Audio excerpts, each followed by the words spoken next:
The wind cut through the canyon like a whisper from another world, dry, sharp, and echoing against walls of red stone.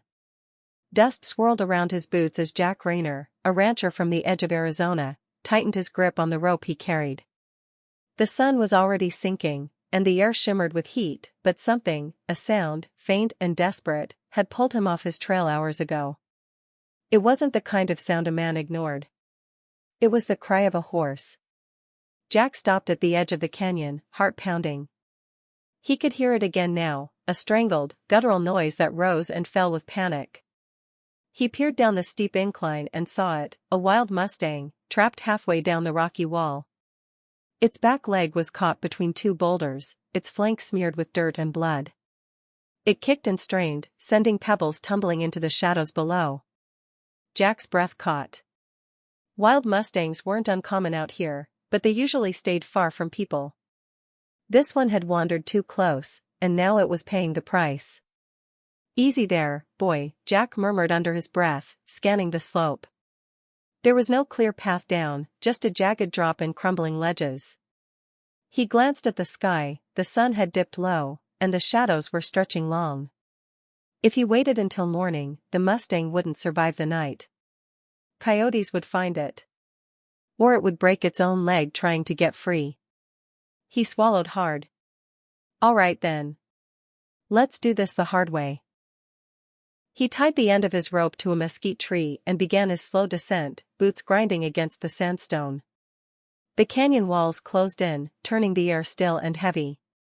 Every rock he stepped on threatened to give way beneath his weight, but he kept going, steady, deliberate, until he was within a few feet of the horse.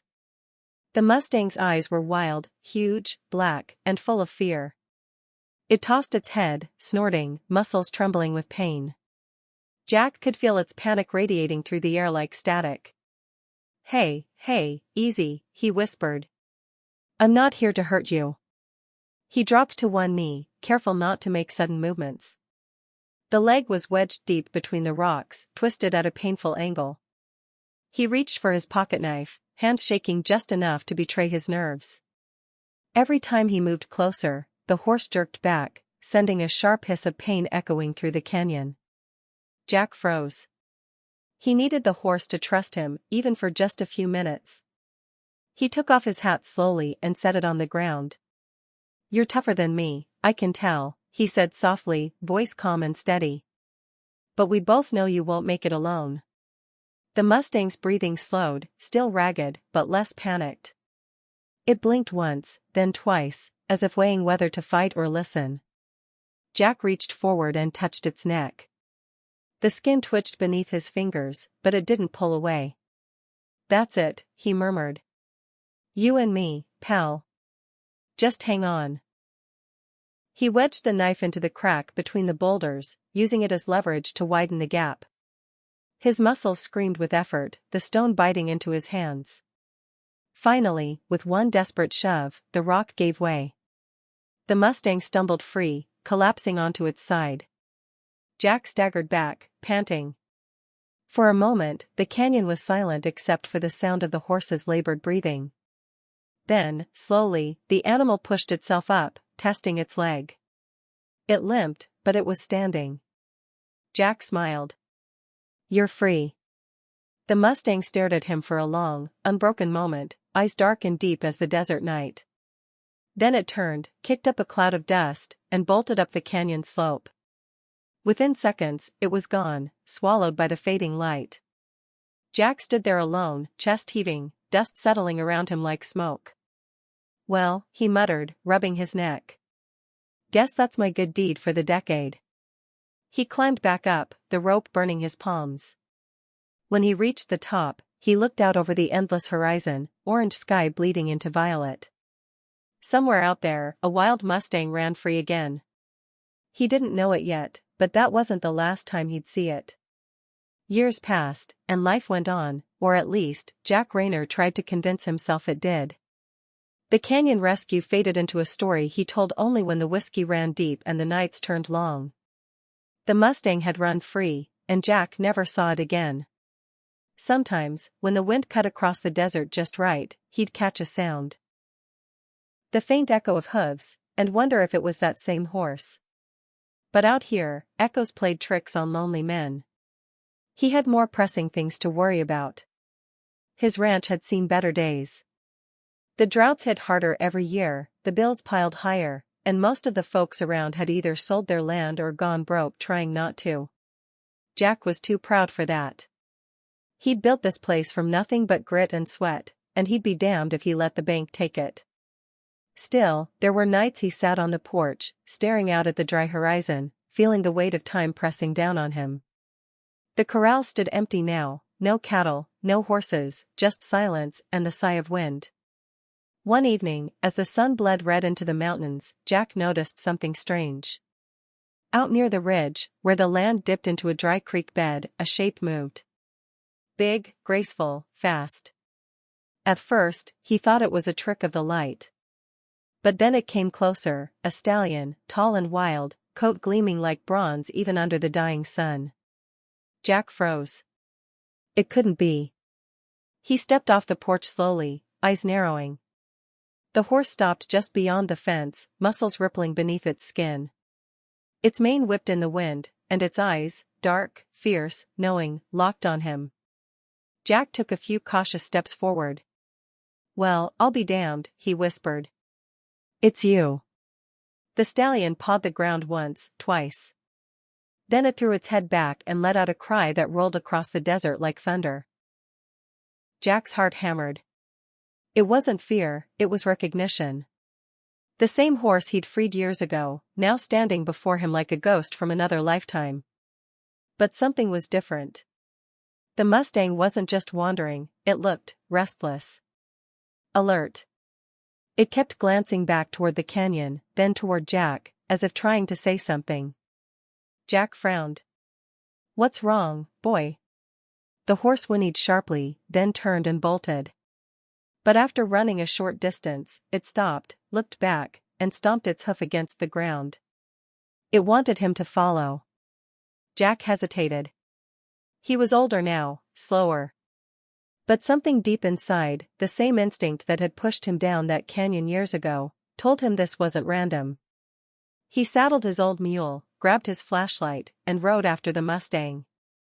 The sun had disappeared completely, leaving only a faint glow along the horizon. The horse moved fast, gliding over the land with the confidence of something born to run. Jack followed as best he could, through dry washes, over ridges, deeper into the wilderness. By the time they reached the canyon, the stars had begun to appear. The horse stopped at the edge, snorting, tail flicking nervously.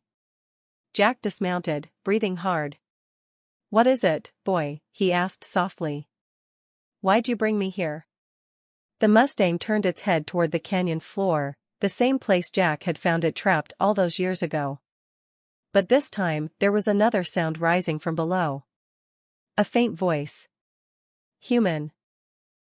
Jack's stomach dropped. "Help. Somebody, please." He ran to the edge and shined his flashlight down. About 30 feet below, wedged between rocks and scrub, was a young man, bloodied, frightened, clinging to a narrow ledge. His backpack was torn open, and one leg bent awkwardly beneath him. Jack blinked, disbelief flooding through him. The horse pawed the ground beside him, snorting impatiently.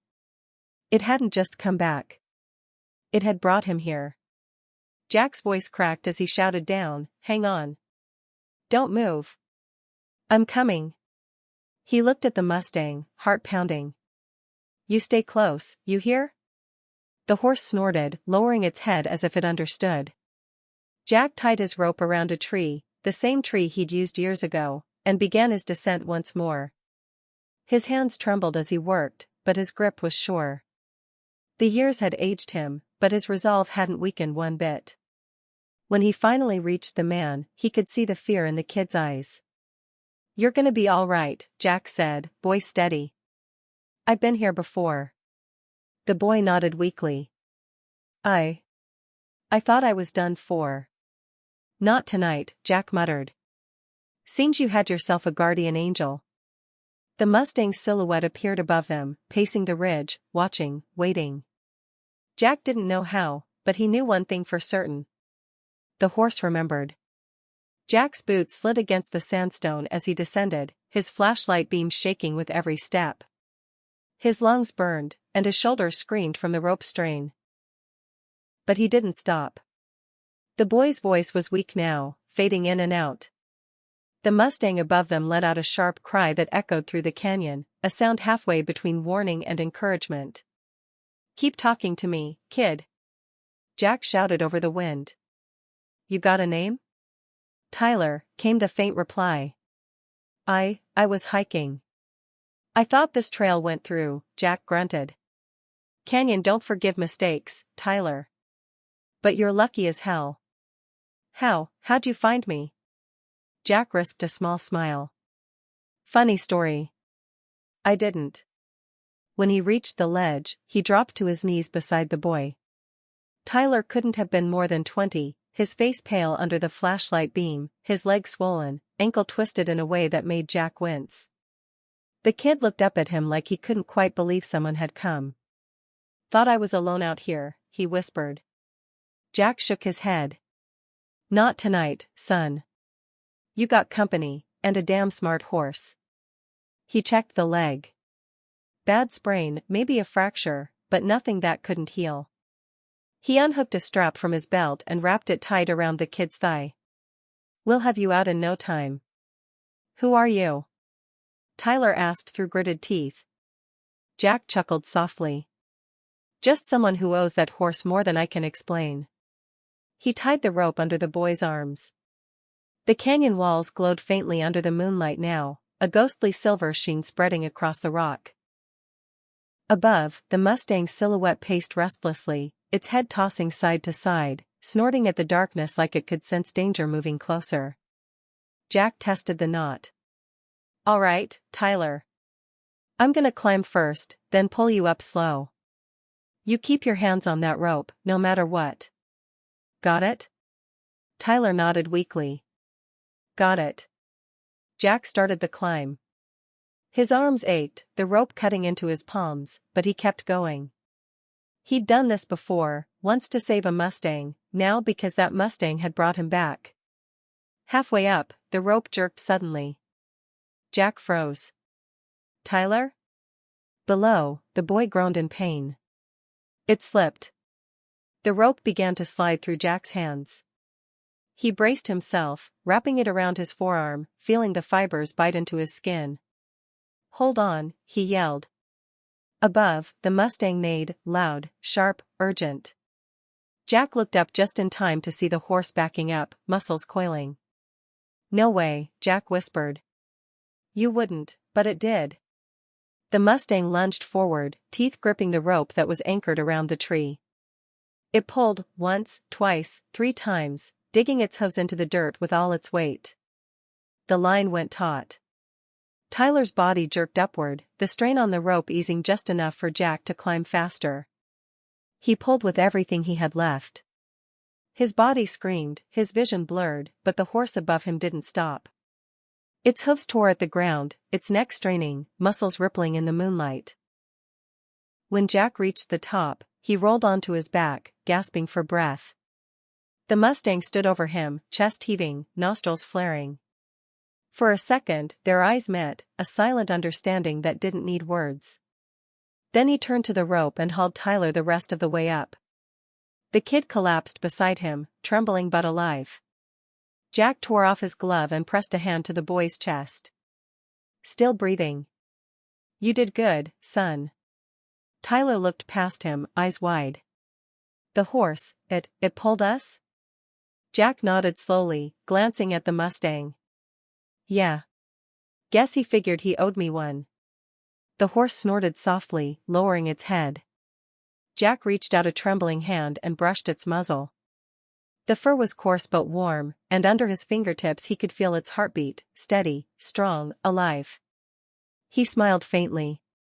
"You remember me, don't you?"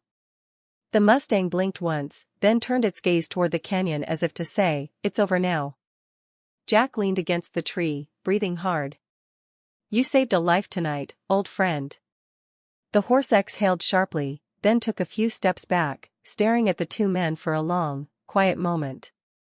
And then, just like before, it turned and disappeared into the darkness, free as the wind, untamed as the land itself. Jack watched it vanish into the night, heart heavy but full. He whispered to the empty canyon, "Guess we're even now." The first light of dawn crept slowly over the desert, turning the red rocks gold and the canyon floor into a sea of shadow and fire. Jack sat by a small campfire near the canyon rim, his jacket wrapped around Tyler's shoulders. The boy was pale, exhausted, but alive. They hadn't slept. Neither of them could. The adrenaline still buzzed in their veins.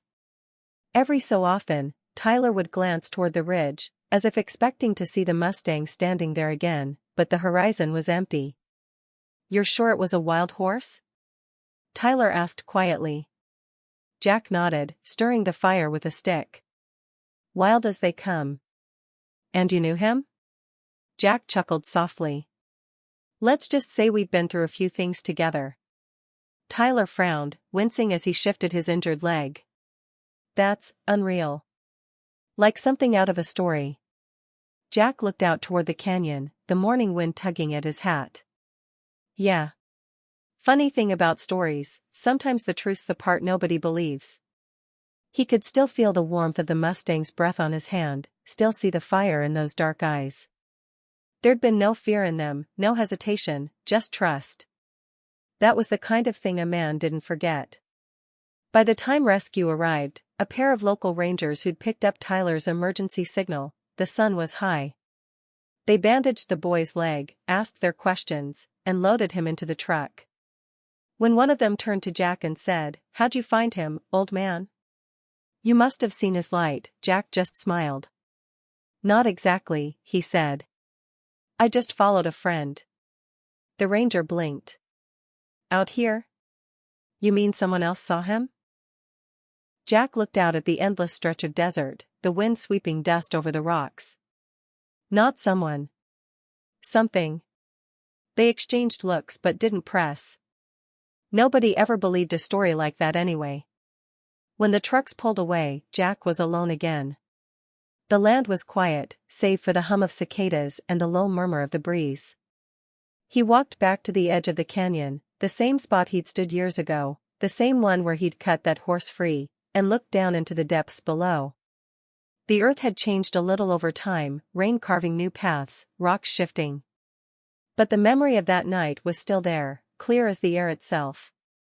He spoke softly, more to himself than to anyone else. "You didn't have to come back, you know." A gust of wind swept through, stirring the dust around his boots. For a second, he could have sworn he heard it, the distant rhythm of hooves echoing against the canyon walls. Not loud. Not close. Just enough. Jack smiled faintly. "Yeah, I hear you, boy. We're square." He took one last look at the horizon, then turned and started the long walk home. His legs ached, his back throbbed, but for the first time in years, the weight that had sat heavy on his shoulders was gone. Back at the ranch, the sun was already dipping again. The place looked the same as it always had, worn fence posts, rusted tools, the old windmill creaking in the breeze. But something about it felt different. Lighter. As he poured himself a cup of coffee and sank into his porch chair, the radio buzzed faintly in the background. A young hiker rescued last night near Dead Horse Canyon. Local rancher Jack Rayner credited with saving the man's life. Witness reports suggest the hiker was found thanks to an unidentified Mustang. Jack laughed softly, shaking his head. "Unidentified, huh?" "Yeah, that sounds about right." The night fell slow and gentle. Stars spilled across the sky, the same stars that had watched over him all these years. He leaned back, hat over his eyes, and listened. Somewhere far off, or maybe just in memory, a single horse neighed, the sound carried by the wind. Jack smiled. "See you around, partner." A week after the rescue, the story had spread across the county like wildfire. At first, it was just a small piece in the local paper, "Rancher saves lost hiker in canyon." But then someone mentioned the horse. Then another person swore they'd seen it too, a wild Mustang running under the moonlight, leading the old man to the lost boy. By the end of the month, it wasn't just a story anymore. It was a legend. At the diner in town, people argued about the details. Was it the same horse he freed years back? Someone asked. No, can't be, another said, sipping coffee. Wild horses don't remember people. It's just luck. But the older ranchers, the ones with weathered hands and quiet eyes, didn't laugh. They just nodded slowly, like they'd seen things city folks wouldn't believe. Jack stayed out of town for a while after that. He didn't care for attention, and he sure didn't like being called a hero. He'd done what anyone with a heart would do, at least that's what he told himself. But deep down, he knew better.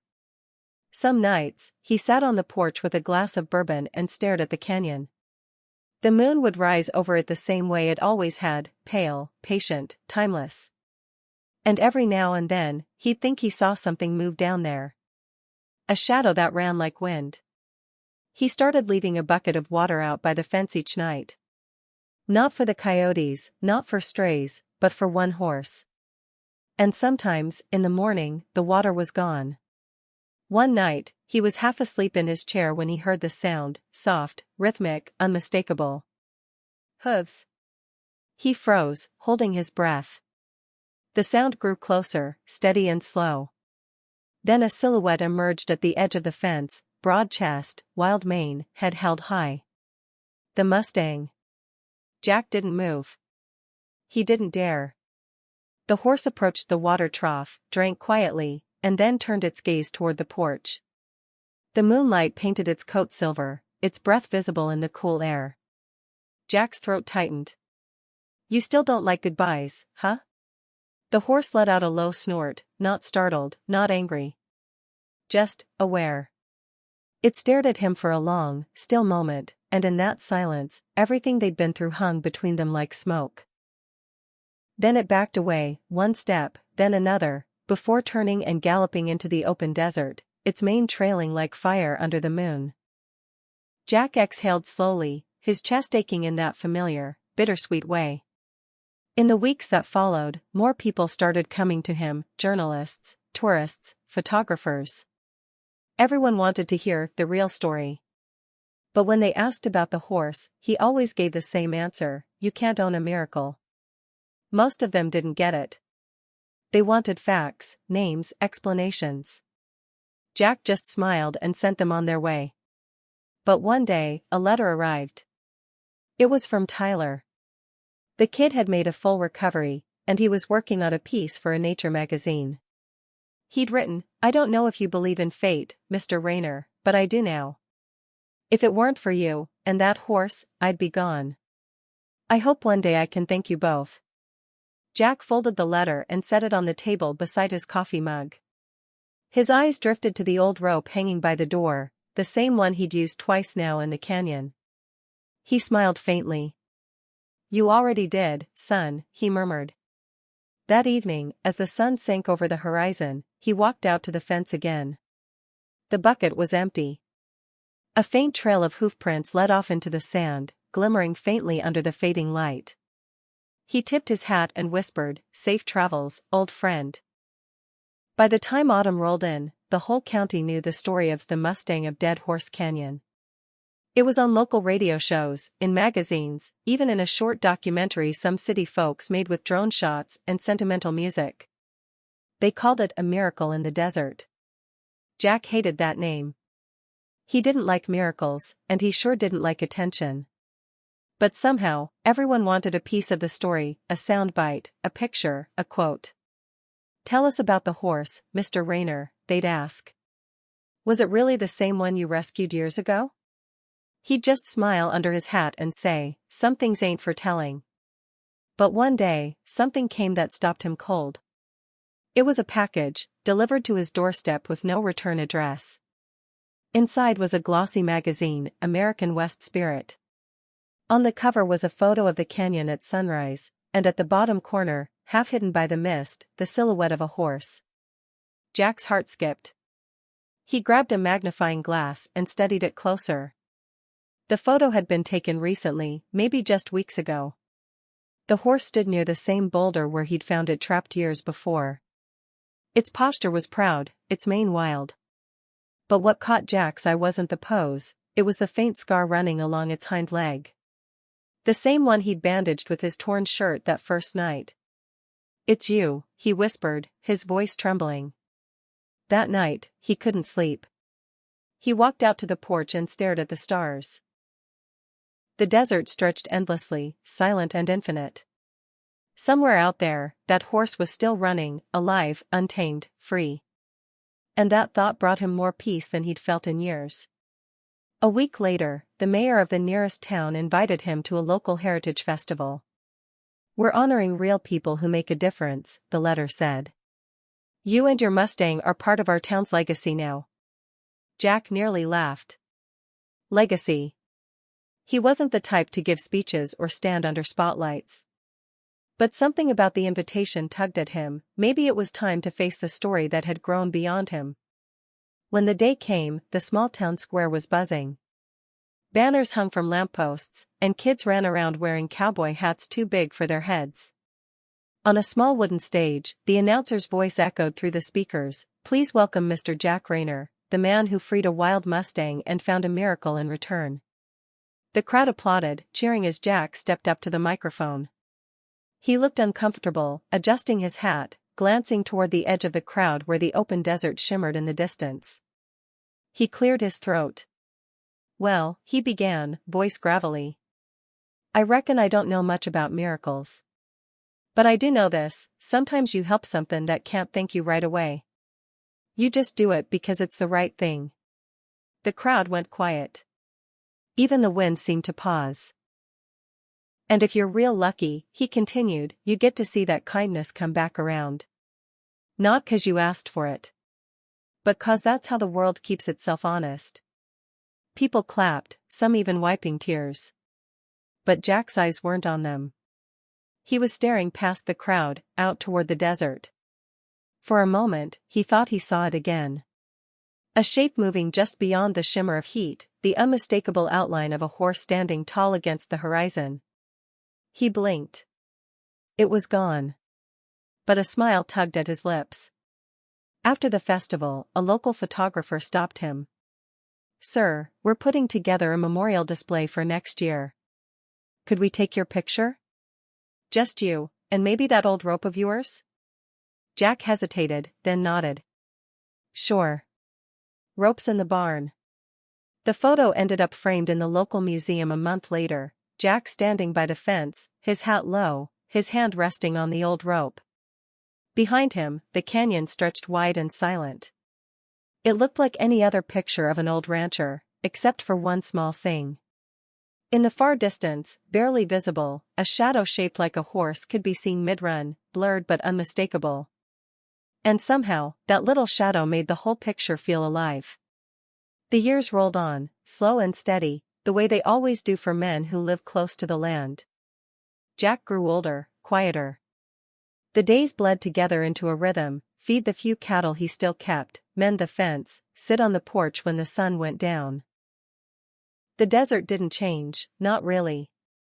The wind still sang through the canyons, and the nights were still filled with stars sharp enough to cut.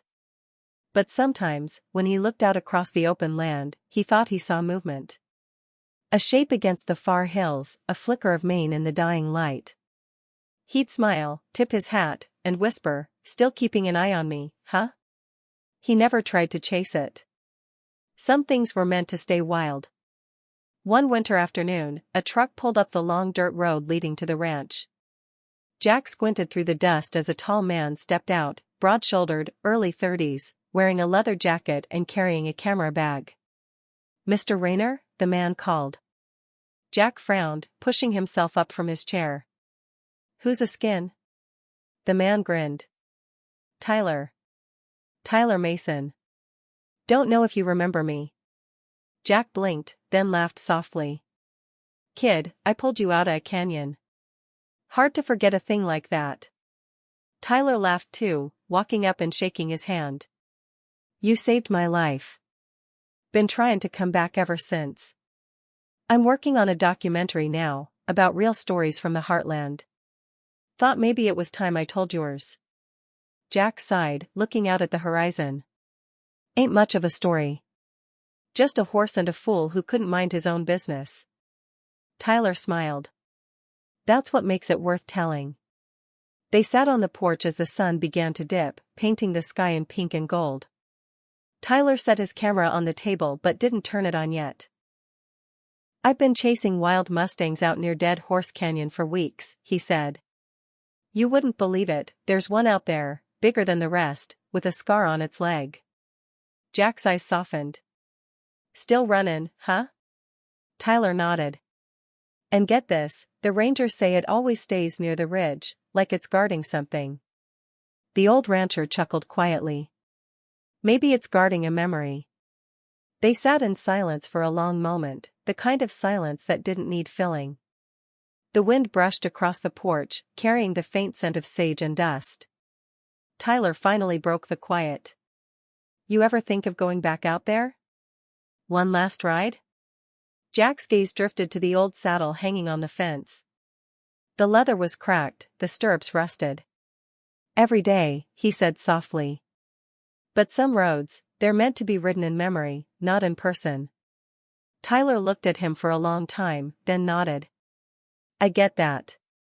Before leaving, he pulled a small box from his jacket pocket. I brought you something, he said, handing it over. Inside was a silver pendant shaped like a horse, simple, worn, but beautiful. On the back, engraved in tiny letters, were the words, because some bonds never break. Jack turned it over in his rough, weathered hands. You didn't have to do this, son. Tyler smiled. Yeah, I did. He climbed back into his truck, waved, and disappeared down the road. Jack stood there a while, watching the dust trail fade into the sunset. That night, he couldn't sleep. The moon was full, casting silver light across the ranch. He walked out toward the fence, pendant still in his hand, and leaned against the post. The desert stretched silent and wide before him. And then, faint but clear, came the sound. Hooves. Slow, steady, deliberate. He turned his head toward the canyon. There, standing at the edge of the light, was the Mustang. Older now, maybe, but strong. Its coat shimmered under the moon like liquid bronze. Jack's breath caught. The horse didn't move at first. It just stood there, staring back at him, its mane stirring in the cold wind. Then it took one step closer. Another. Jack smiled, his eyes glistening. You found your way back again, didn't you? The horse exhaled softly, almost like a sigh. Jack lifted the pendant, letting it dangle from his fingers. Guess this belongs to both of us, huh? The Mustang tossed its head, as if agreeing. They stood there for what felt like forever, man and horse, bound by something no words could ever describe. The world around them seemed to fade, leaving only the two of them and the quiet pulse of the desert. Then, as silently as it had come, the Mustang turned and disappeared into the night, leaving behind only hoofprints in the dust and the echo of a bond that refused to die. Jack watched until the shape melted into shadow. Then he whispered, "Run free, old friend." Winter came early that year, bringing with it a stillness that wrapped the desert like a blanket. The nights were colder, quieter, and the air seemed to carry more memories than wind. Jack moved slower these days. His back ached when he saddled up, his hands shook a little when he poured his morning coffee. But his eyes, those sharp, steady eyes, still burned with the same quiet fire that had carried him through the hardest years of his life. He spent most days in the barn now, mending what didn't need fixing, the way old men do when they're not ready to stop moving. Sometimes, while brushing his last remaining horse, he'd talk to it like an old friend. "You wouldn't believe it, boy," he'd mutter. "That wild Mustang's still out there. Smarter than any of us. Freer too." The horse would flick its ear, like it understood. It had been a few months since Tyler's visit, but Jack had heard from him now and then. The kid was busy, filming, editing, interviewing. He'd even sent Jack a letter saying the documentary was nearly done. "It's not just about the Mustang," Tyler had written. "It's about you, what that bond meant. What it still means." Jack wasn't sure how he felt about that. He didn't think of himself as a symbol or a lesson. He was just a man who did what needed doing. But deep down, he couldn't help feeling something stir when he read those words. A few weeks later, a small truck pulled up again to the ranch. This time, Tyler wasn't alone. He had a whole crew with him: cameras, lights, mics. Jack raised an eyebrow. "You bring in Hollywood to my barn now?" Tyler laughed. "Don't worry, Mr. Rayner. We'll keep it simple." They filmed for 2 days straight. Jack sat in his old rocking chair while Tyler asked questions, gentle, respectful ones. About the first time he'd heard the horse cry for help, about the night the Mustang came back, about the rescue that made them both legends. Jack told the truth, but not all of it. Some things, he figured, belonged only to the desert. But when Tyler asked him, "Why do you think the horse came back?" Jack paused. He stared out toward the open plain for a long while before answering. "Maybe he didn't come back for me. Maybe he came back to remind me of what I forgot, that you don't have to own something to be connected to it. Sometimes love just stays." The room went silent. Even the crew stopped moving. Tyler nodded slowly, eyes shining. That night, after everyone left, Jack walked out to the corral. The stars were bright, too bright to count. He stood there for a long while, thinking about the years, about the noise and the quiet between them. He thought about the horse's eyes, about that night in the canyon when he'd risked everything to save something wild and untamed. He realized then that he hadn't just freed the Mustang had freed him. A few weeks later, Tyler's documentary aired on national television. Jack didn't own a TV, but folks in town called him one after another. "You made the whole county proud, Jack," they said. "That film, it's beautiful." He just smiled. Wasn't me they should be proud of. Still, curiosity got the better of him. He drove into town a few days later and stopped by the diner. The owner, Marge, had left the TV running on repeat. When Jack walked in, the small crowd went quiet. There he was, on screen, hat low, eyes steady, voice calm. "You can't own a miracle," the voice said. "You can only be part of it." Then the camera panned over the canyon, vast, endless, glowing under the setting sun. And just before the credits rolled, a figure appeared in the distance, the Mustang, standing tall on the ridge, mane blowing in the wind. The diner was silent. Then someone whispered, "He's real." Jack chuckled quietly, shaking his head. "Told ya." He finished his coffee, left a tip on the counter, and stepped out into the cold evening air. The sky was turning red, the kind of sunset that made even the toughest ranchers stop and stare. He drove home slow, the radio humming softly. The last words of the documentary played in his mind again: "You can't own a miracle." When he reached the ranch, he parked the truck, leaned against the fence, and watched the horizon. The wind picked up, cold but gentle, and somewhere far away, faint but clear, came the sound of hooves. Jack closed his eyes. He didn't need to see it to know. The Mustang was out there. Still running. Still free. The days grew shorter, and the cold came creeping in like an old debt. Frost gathered on the barn roof, the mornings stayed quiet longer, and the sunsets bled slower into the desert sky. Jack felt the weight of the years in his bones, not just the ache, but the deep, familiar fatigue of a man who had lived long enough to make peace with silence. He didn't talk much anymore. Didn't need to. The ranch had learned to speak for him, the creak of the porch, the windmill's lonely hum, the rustle of tumbleweed across the dirt road. Even the air seemed to remember things now, as if the land itself carried his stories. One morning, he found an envelope tucked into his mailbox. The handwriting was neat but hurried. It was from Tyler. "Mr. Rayner. The documentary's going to Sundance. They asked me to bring you. People are calling it a masterpiece. They're calling you a hero. I know you'll say no, but I hope you'll think about it. I'd like you to see what your story means to the world." Jack chuckled quietly, shaking his head. "Hero, huh? They're running out of better ones, I guess." He tucked the letter into his coat pocket and went about his chores. But that night, sitting by the fireplace, he took it out again. The flames danced across the paper, the words glowing like embers. A masterpiece. He didn't know much about art, but he knew what truth felt like. And maybe, just maybe, his truth had found its way to more hearts than he'd realized. The next day, he decided to write back. His hands trembled as he put pen to paper, a slow, careful scrawl. Tyler, I appreciate the invite, but my place is here. Tell them it wasn't about me.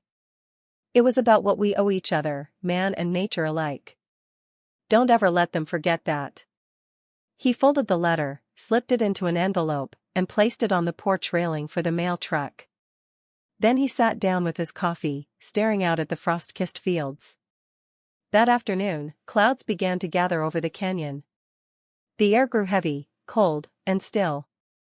Jack knew that kind of sky. It was the kind that carried snow. He went to the barn to check on the animals, but something stopped him halfway, a sound he hadn't heard in months. Hooves. He froze. It wasn't close, not yet. But the rhythm, slow, deliberate, unhurried, was unmistakable. Jack's heart thudded in his chest. He turned toward the ridge, squinting into the distance. There, through the thin veil of snowfall, a shape moved. Broad shoulders, proud neck, mane whipping in the wind. The Mustang. For a moment, Jack couldn't breathe. It was older now, its coat darker, its steps slower, but it was him. No doubt about it. The horse stopped near the fence line, steam curling from its nostrils in the cold air. Jack stepped forward, boots crunching in the snow. Well, I'll be damned, he whispered. You just don't quit, do ya? The horse stood perfectly still, watching him. Jack reached out, his breath visible in the freezing air. The space between them was small, 10 feet, maybe less, but it felt like the distance between two worlds. He wanted to touch it again, just once more. To feel the warmth, the life, the wildness. But the horse took a step back, as if reminding him that some things were meant to stay just out of reach. Jack smiled. Fair enough, old friend. Fair enough. The Mustang lowered its head slightly, a gesture so subtle, so human, it made Jack's eyes sting. Then it turned and began to walk along the fence, following the same path it had taken years ago, before vanishing into the white haze of the canyon's edge. He watched until the snow swallowed it whole. That night, the wind howled around the ranch like a song that had lost its words. Jack sat by the fire, the letter from Tyler on the table beside him, and stared into the flames. He could almost hear the horse's breathing again, the sound of strength, of freedom, of a promise kept. He whispered into the quiet, "You came back one last time. I reckon that means it's my turn to go soon." The fire popped softly in reply. For the first time in years, he didn't feel alone. He leaned back in his chair, watching the snow drift past the window, the pendant around his neck glinting in the firelight. On its surface, the tiny engraving caught the glow, because some bonds never break. The snow never really stopped that winter. It came in slow waves, each storm laying another soft, white layer over the world until even the fences disappeared beneath it. For days at a time, the ranch looked like it was floating in a sea of quiet. Jack didn't mind. The cold kept visitors away, and he liked it that way. He'd spent his mornings by the fire, his afternoons in the barn, and his evenings staring out at the horizon. The Mustang hadn't returned since that snowy day, but Jack felt him everywhere, in the echo of hooves he sometimes imagined, in the stillness of the night air, even in his dreams. He'd wake up sometimes thinking he heard breathing outside the window, deep and calm, the way the horse used to stand by the fence. But when he looked, there was only snow and moonlight. One morning, as the storm cleared, Jack stepped outside and found something strange. Near the fence, half buried in the snow, were hoofprints, fresh ones. He crouched down, brushed the snow away, and followed the trail. They led up the hill toward the canyon ridge, where the view stretched for miles. When he reached the top, he stopped. The hoofprints ended there, at the very edge. Beyond that was only sky, and the deep, endless drop of the canyon. Jack took off his hat, letting the cold wind bite at his face. "You always did like the high places," he murmured. For a long moment, he just stood there, letting the past and the present blur together. Then he turned back toward the ranch, his footprints filling slowly with snow as he walked. That night, he wrote something. Not to Tyler, not to the world, to the horse. He used an old notebook he kept on the kitchen table, the one where he'd written notes about feed and weather and fences. On the last blank page, he wrote in a shaky hand, "You saved me twice, once from the canyon, and once from myself. If there's another side to this life, I hope it's open land and running water. And if you're there, old friend, wait for me by the fence." He closed the notebook, set it on the table, and leaned back in his chair. The fire burned low, painting the walls in gold. That same night, miles away in the city, Tyler was sitting in an editing booth, watching the final cut of the documentary. The room was dark except for the flicker of the screen. Jack's voice filled the speakers, deep and warm. "You don't forget something like that. Not the sound of freedom. Not the feeling of trust. That horse didn't owe me a thing, but he came back anyway. That's how you know it's real." When the film ended, Tyler sat there in silence for a long moment.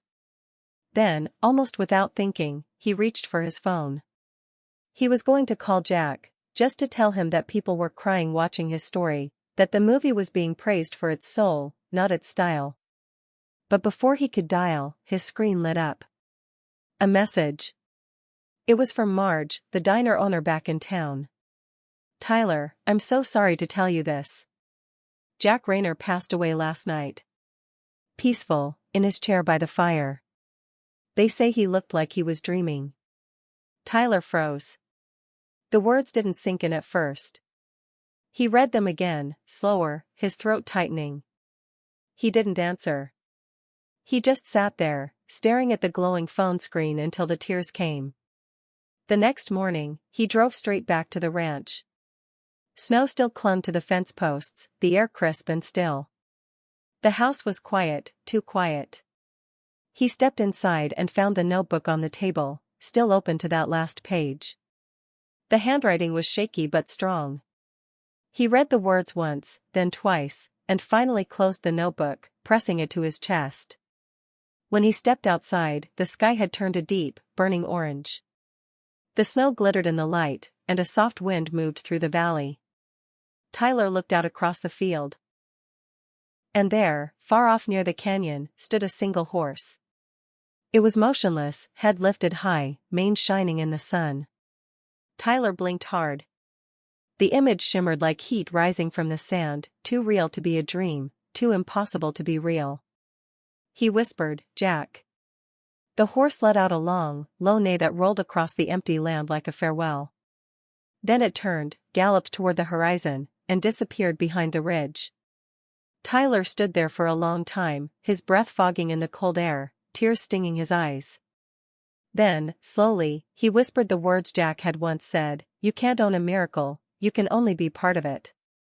He smiled through the tears. "Guess you were right, old man." Spring came softly that year, not in a rush, but in whispers.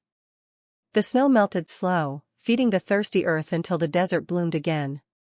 Wildflowers spread across the canyons like spilled paint, and the wind carried the scent of life back to the land Jack Rayner had called home for nearly 70 years. Tyler came back one last time. The ranch was quiet now, kept alive by neighbors who refused to let it fall to dust. But when he stepped onto that porch, the creak of the boards, the hat still hanging on the nail by the door, it felt like Jack was still there, just inside, maybe waiting with 2 cups of coffee and a half-smile. He walked around the house, down toward the fence. The bucket still sat in its usual spot, cracked and faded, but somehow untouched. He crouched, brushing a bit of dirt from the ground, and there it was. A single hoofprint. Fresh. The air stilled. Tyler stood slowly, looking toward the horizon. The light was low, warm, and golden, the same kind of light that always seemed to linger around Jack's stories. And then he saw it.